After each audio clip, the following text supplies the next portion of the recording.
If you're new to the VA claims process, or just maybe you've been out for a while and you haven't looked at the VA claims process, but you feel like you have some claims that you want to put in, and you're just trying to get basically a 101 understanding of the process, I'm glad you're here. I am going to do things a little bit differently today. I have the website that I made up, and I'm trying to set it up to where there's a section for people who are just coming to this and they have no idea really where to start.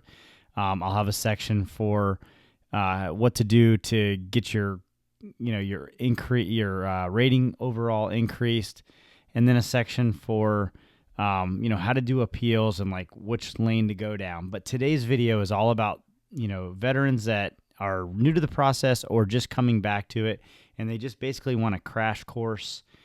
So I'm going to do this really off of how the website is, and then I'll give you the link to this so that if you want to, have the reading version or just scroll through and see how it'll help you out, you'll have that. And also, if you could just, comment in the comment section if you think that, there's something in here that can be improved, or if there's something that's positive that you like about this or something that I should add. I'd love to hear your feedback. So the first thing that you want to do if you're thinking about putting in a claim, or you're just even pondering the thought at all that you might have a claim, is just go in and put in an intent to file. And how do you do that? You can call your VSO, you can call the VA, or you can just go on the internet, va.gov, create the account if you don't already have one, and then just hit submit claim. And essentially, if you hit submit claim or start claim, initiate claim, it'll get an intent to file for you. I always take a picture of the intent to file because it's got a little like a code there or a number there, and that way you have record of it. And the value or the reason, the benefit to doing an intent to file is that if you if you win, or when you win your claim and it's like 8 months later, you're going to get back pay from 8 months. So I always tell vets, get your intent to file done first. I would even turn this video off and go do an intent to file right now. That's how valuable that is. You want to be able to lock in that potential effective date, and it gives you a whole 1 year to gather evidence. So let's do that immediately. Okay, number 2, you got to understand the basics of a VA claim. So every claim needs what they call the big 3. The big 3 essentially is you need a current diagnosed disability. Okay, you need a doctor to say, hey, yes, you have that condition, within the last year or so. It's probably a good time frame. You need like something like an in-service event, injury, or illness. That means that you need something that you can anchor that current diagnosis to. So something that happened to you while you were on active duty orders. Doesn't have to be like while you were in training or while you were deployed or even during duty. It can be something that happened after duty, after hours, a car accident, something, anything. You got to be able to anchor that. And then the third thing obviously is the anchoring, right? Like the nexus. You need a link. You need a medical link between the two that says that, this current thing you're dealing with can be traced back to this incident that happened to you while you're in the military, or maybe an exposure of some sort. That's your big 3. And I know it sounds easy when people explain it, and I know it can get difficult and it can get tricky and challenging, and that's why the VSO is there to help you. That's why you have, you can put in the comments like, hey, what about this? What about that? I know it's like the what ifs, right? Like everyone says this is what you need, but when it comes down to it, how do you really link it? How do you prove it? And that's kind of how we, we break it down in this video to show how to prove it. So the current disability, I kind of already explained all this, but, if you go on the website, you can kind of read it. They'll give you some more information. Okay, so number 3, the 4 ways to connect a condition to service. And, this is kind of important, right? This is information that you may not need to go to get your first one done, but I think it's helpful to know that, the number 1 way is probably the direct service connection. If you got something coming out of the military, it was probably a direct service connection condition. It's something that, that began in service or was caused by something that happened during service. That's your direct service connection condition. It's covered in 38 CFR 3.304. The next one is a secondary service connection. So this is probably a little bit more complicated than anything. But it's still possible and it's still doable. And like you hear about vets that have like 100% permanent total. This is a lot of the times how they do it. Like they've been out for a while. One current connected condition costs something else, and so they have secondary service connection conditions. And this is like real. Like this is really something that you can do. This is something that the VA completely honors. But it is a little more complex. You got to have a little bit more medical evidence to kind of prove that. It's not like you can show some medical evidence from when you were in the service, and it just doesn't work that way for the most part. But as you can see, there's a few examples there. All right, the next one's probably one of the easier ones, and that's presumptive service connection. So the VA presumes that certain conditions are service connected. So like if you've been out of service for less than a year, like almost anything that you get could be presumptively service connected. There's a bunch of conditions that can be presumptively service connected from the PACT Act. So like if you were deployed somewhere and there's a whole list of the locations and the time periods or the different types of exposures, you could get that approved. And so that's really something that I hope that you're not missing out on.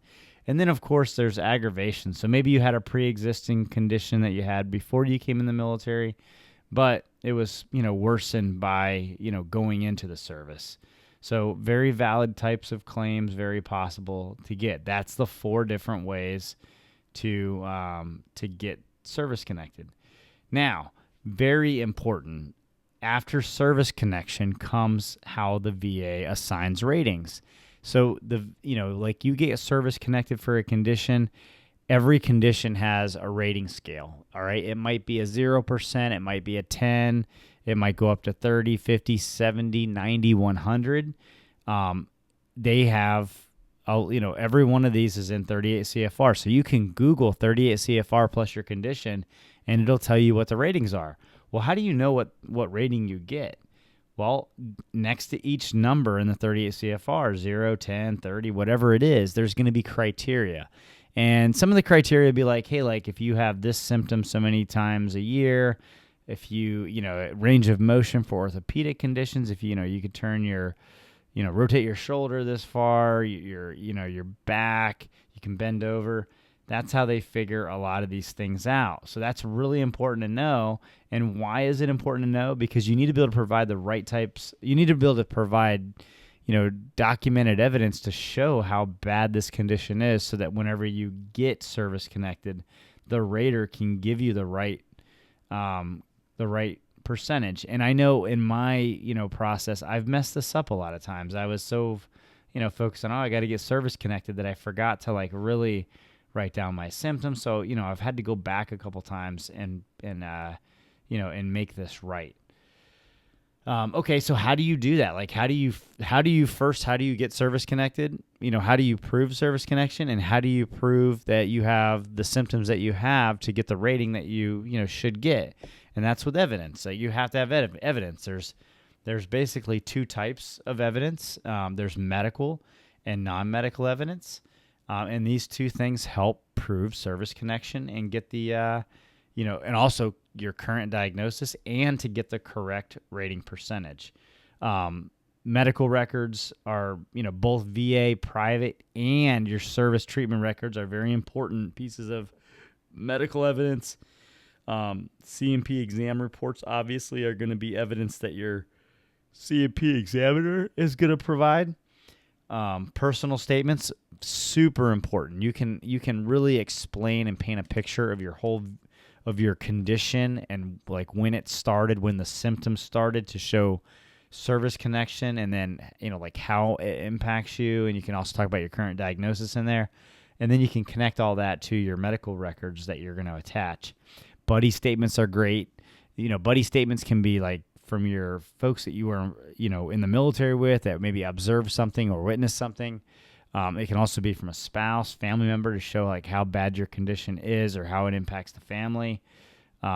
Service records, obviously, deployment records, your, DD Form 214, medical opinions, nexus letters. Those are all important or could be important. I wouldn't recommend going out and paying for a Nexus letter on like a brand new condition, but like, those things can be important. Writing effective personal statements. It's so important. I put a simple structure in here. I also have some videos that I've done on this. Again, like I won't go all the way through this, but personal statements can be really helpful pieces of evidence to help you out. Okay, so I just went over like the three things that you need. I went over each of those three things, what they are that you're going to have. I talked about like the different types of service connection, direct, secondary, aggravation, and presumptive.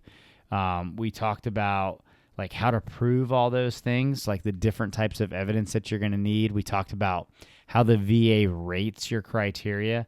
All of these things are really important. And yes, you're right. You're probably saying to yourself, oh my gosh, this is too much. How am I going to organize this? So I'll tell you, like I created this, but what I used was essentially just a notebook that really just kind of had like what I was claiming, like, what evidence I needed to gather, and you're going to probably have to go to the doctor for some of these.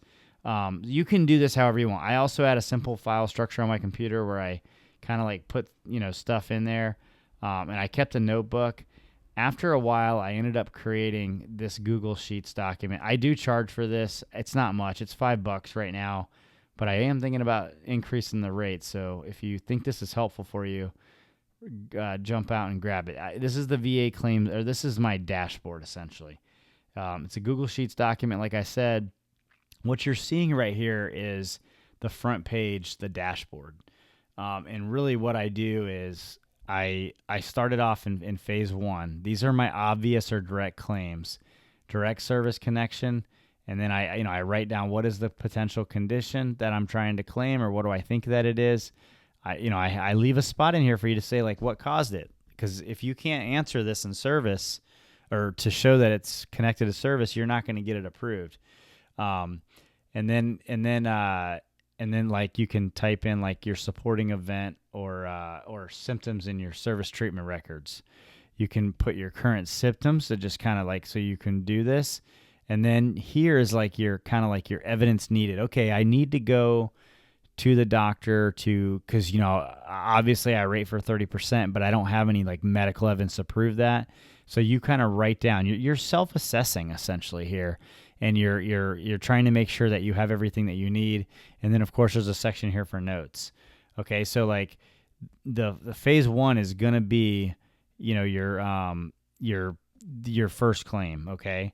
And then when you go in, and I don't have this thing set up to where I can click through it, but essentially, direct service connection correlates here with this one. And then you go down to presumptive conditions. And then now we're like, which presumptive are we putting in? Qualifying service, potential condition, same type of stuff. And you're typing it all in these tabs down here. And then it's all popping out into your dashboard so that, you kind of like can see everything all at once. And this helps keep me organized. If it's something that will help you, I'll leave a link down to it if you want to go check it out. Like I said, at the time of recording this video, it's $5. But like I said, I am going to probably increase it just because it did take me a little while to do it. Increases here. And then like after you kind of get your phase one direct claims done, like if you look on the instructions here, it'll tell you like, go like get your service treatment records, highlight everything, get everything on here, because you don't know what you may not even know like some of your current diagnoses, right? Like you might not even realize you have arthritis in your knee. Your knee hurts all the time. You may not even know that you have, some sort of neck or back condition. You just know you have back pain. You could have, what do they call it? Like, narrowing of the spine. Like, so there could be some serious stuff that, could turn into like free VA healthcare for a service connected condition. You just don't even realize it.